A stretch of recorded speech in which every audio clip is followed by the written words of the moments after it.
Қалайсың, подругана? Урод қыз бар ғой, маған ұнамайды сен. Маған да ғой бір түрі урод, бір заман танау дәмі бір бәле ғой, я.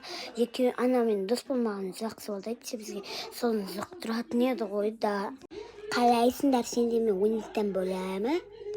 Балдар, тезірек сабаққа кіреміз, кіріңдер, тез болыңдар.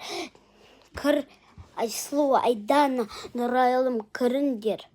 Апай, тоқтасаңызшы, боянып алайын да. Ва, мен осылай бояндым, әдемі. Подруга, сен де кішкене мен сияқты боянып алсай. Ана урод қызы вообще тігізі қой, боянамайды. Балдар, неге Айсұлуды мазақтап отырсыңдар? Мазақтамаңдар, тезірек жазыңдар. Апай, қой тұрмысы. Айдана, бар тақтаны сүрт. Апай, вообще-то мен бұл сабаққа тақта сүрту үшін емес, мен бұл сабаққа вообще-то сабақ оқу үшін келдім. Сабақ оқыған осыма біреулерді мазақтап,